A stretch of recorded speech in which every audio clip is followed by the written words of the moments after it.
এত ছোট মাছ কিন্তু স্বাদে একদম রাজা। আজকে দেখুন জমির গুচি ট্যাংরা দিয়ে এমন ভুনা, খেলে আঙুল চাটতে বাধ্য। এই রেসিপিটা একবার ট্রাই করলে বারবার করতে ইচ্ছে করবে।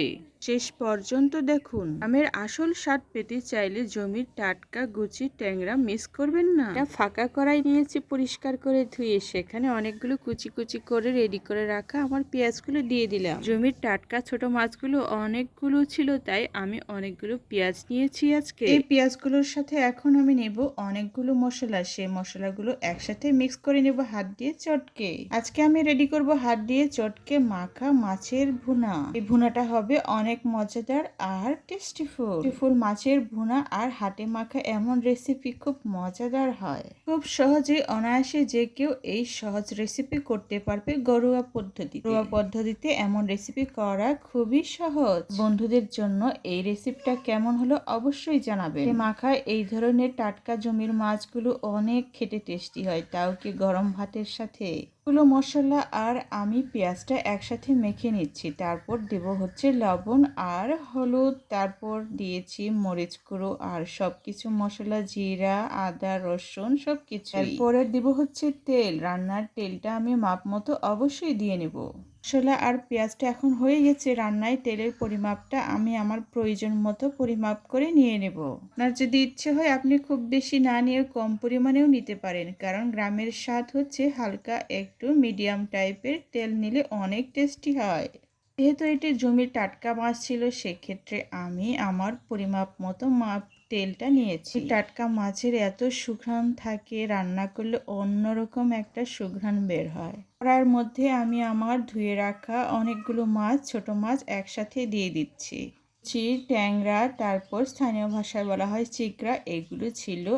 আর কয়েকটা বড় বড় সাইজের বাইন মাছ ছিল, যেগুলো মিডিয়াম সাইজ বলা যাবে। জমিতে সচরাচর এই ধরনের বাইন মাছ পাওয়া যায় না, কিন্তু এগুলো টাটকা জমি থেকে পাওয়া গিয়েছে আর খেতে খুব সুস্বাদু হবে। নদীর মাছ যেমন টেস্টিফুল হয়, ঠিক তেমনি জমির মাছও অন্যরকম খেতে টেস্ট হয়। মশলাগুলোর সাথে এখন আমি কি করছি, মাছগুলো মেখে নিচ্ছে আলটো আলটো হাতে। বেশি প্রেসার দিয়ে মাছগুলো মাখার কোনো প্রয়োজন নেই, কারণ মশলাগুলো আমি আগে অনেক নরম করে চটকে নিয়েছি। আর প্রয়োজন মতো করে আমি আমার পানিটাও দিয়ে নিচ্ছি। যেহেতু হাতে মাখা মশলাগুলো ছিল, সেক্ষেত্রে হাতের মাছ পানিটাও আমি মেখে দিয়েছি। তৈরি হয়ে গেল জমির টাটকা ট্যাংরা, তারপর চিকড়া, আরো গুচি, তারপর ছোট বাইন মাছগুলো।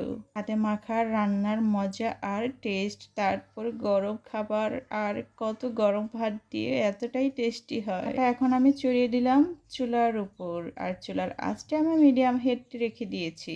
বেলায় এমন মজাদার খাবার অনেক খেয়েছি। হাতে এই ধরনের মজাদার খাবার খেতে খুবই ভালো লাগতো।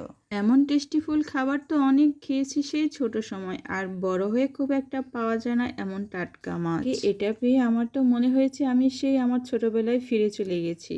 চড়াই দিয়েছি, তারপর আমি আমার মাছ হওয়ার অপেক্ষায় আছি, কতক্ষণ না হবে তাড়াতাড়ি এই মাছগুলো, তারপর আমি আমার খাওয়াটা শুরু করতে পারবো। আমার এই মাছের রেসিপিটা হবে একটু ঝাল ঝাল আর অনেক মাখা মাখা করে। এই ধরনের রান্না খুব একটা ঝোল রাখার কোনো প্রয়োজন নেই, একদম মাখা মাখা করে রান্না করলে টেস্টের পরিমাণ আরো দ্বিগুণ বেড়ে যায়। কিন্তু বলি এত ছোট মাছ আপনারা পান কোথায়? আমি তো বলি সবসময় একটু ইচ্ছে শক্তি থাকলে ছোট মাছ খুঁজে পাওয়া যায়। আসলে এটি আজকে ছোটর বাবা নিয়ে এসেছিল, অনেকক্ষণ হয়েছে, আর এটা আমি গুছিয়ে রেখেছিলাম সেই দুপুরের দিকে। টাটকা ছিল অনেক, তার কারণে আমি ভালোভাবে ধুয়ে পরিষ্কার করে রেখে দিয়েছিলাম রান্না করব আর একটু পরে বলে। বাবা বারবার জিজ্ঞেস করছিল মাছগুলো পরিষ্কার করেছো? ওগুলো আমার খুব পছন্দের খাবার, তুমি তাড়াতাড়ি রান্না করে দাও না। আমি ওর কথাগুলো শোনার পর সবকিছু রেডি করতে বসলাম। এর মধ্যে সন্ধ্যা হয়ে গেছে, আর সন্ধ্যার আগে আগে আমি এই রান্নাটা শেষ করতে পারি। চটপট রান্না করার জন্য আমি মাছগুলো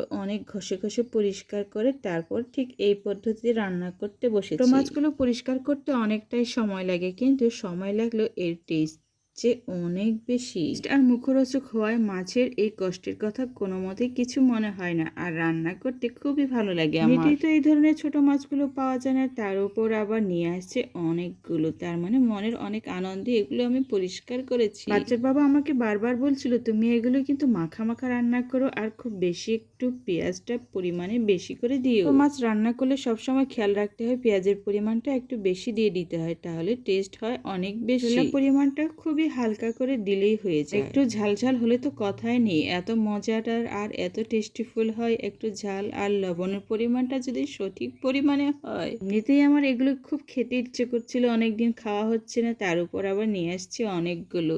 এই মাছের টেস্ট অনেক বেশি হয়, সে শখ থাকলে যা হয়। আর আমার চুলার মধ্যে তরকারিটা খুব ধীরে ধীরে হচ্ছে। এটা ছোট মাছ ছিল আর টাটকা মাছ, সেক্ষেত্রে খুব বেশি সময়ের প্রয়োজন নেই। যেটুকু সময় এই ভিডিওটি এড করেছি তার আরেকটু বেশি সময় লেগেছিল ভিডিওটি কাটছাট করার ফলে আমি এইটুকু শুধু রেখে দিয়েছি। এগুলো অনেকটা ছোট আর টাটকা হয়, খুব বেশি আমার চুলার উপর রাখার প্রয়োজন নেই, তাড়াতাড়ি এটা রান্না হয়ে যাবে। পরিষ্কার করতে একটু বেশি সময় লেগেছে এই আর কি, কারণ এটা অনেক ছোট ছোট ছিল আর অনেকভাবে পরিষ্কার করতে হয়েছে, উল্টে পাল্টে ধুয়ে তারপর লবণ দিয়ে ধুয়ে অনেকভাবে পরিষ্কার করতে নিয়ে হচ্ছে। পরিষ্কার করার পর্ব তো শেষ করেই ফেলেছি অনেক আগে, রান্না তো চড়িয়েও দিয়েছি চুলায়। এটা দিয়েছি এই কারণে, কারণ স্ফুটনাঙ্গটা অনেক সুন্দর হবে আর পেঁয়াজগুলো এই ফুটাতে ঘুরে যাবে।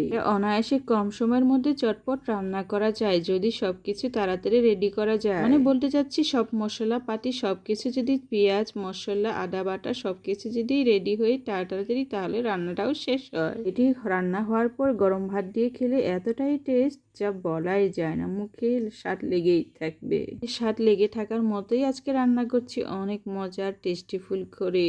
রান্না করার সময় বাচ্চার বাবা একবার উকি দিয়েছিল আর জিজ্ঞেস করছিল তোমার রান্না কি শেষ হয়েছে, এত মজা করে রান্না করছো। আমার ছোট মাছের চচ্চড়ির সুঘ্রাণ তো সারা ঘর ছড়িয়ে পড়েছে, তাই একটু উকি দিতে আসলাম। ওর কথাগুলো শুনে আমি একটু হাসলাম আর বললাম তুমি এত মজা করে বলছো যেন আমার রান্নাটা এখনই হয়ে গেছে। একটু ধৈর্য ধরার পরেই দেখবে যে আমার রান্নাটা হয়ে গেছে, আর একটু ধৈর্য ধরো, আমার রান্না প্রায় শেষের দিকে চলে আসছে। সত্যি কথা বলতে কি, আসলে জমির টাটকা মাছের সুঘ্রাণ কিন্তু অন্যরকম হয়, ফ্লেভারটা এত সারা ঘর ছড়িয়ে পড়েছে, তো খুবই ভালো লাগছে। এই সুঘ্রাণটা আমি কবে থেকে যে পাই না। তো বাচ্চারা আসলে এটার মর্ম বুঝবে না, জমির টাটকা মাছটা সবসময় এমন টাটকা ভাবে পাওয়াও যায় না। তো বাচ্চারা বড় মাছ খেয়ে অভ্যস্ত, তাদের কাছে এটা খুব মূল্যহীন মনে হবে, কিন্তু এই মাছের গুণাগুণ অনেক বেশি হয়, তাই ওদেরকে আমি গুরুত্বের সাথে রান্না হওয়ার পর খাইয়ে দেব। আমার রান্নার কালারটা এতটাই সুন্দর আসছে, আমার তো মনে হচ্ছে রান্না হয়ে গেছে, প্রায় রান্না আসলেই হয়ে গেছে। শুধু আরেকটু নেড়ে চেড়ে লবণের পরিমাণটা আমার একটু মাপ নিয়ে নিলেই হবে। এর দিকে হওয়ার কয়েক মিনিট আগে মাত্র লবণটা দিয়ে আমি একটু ঢাকনা দিয়ে দিই,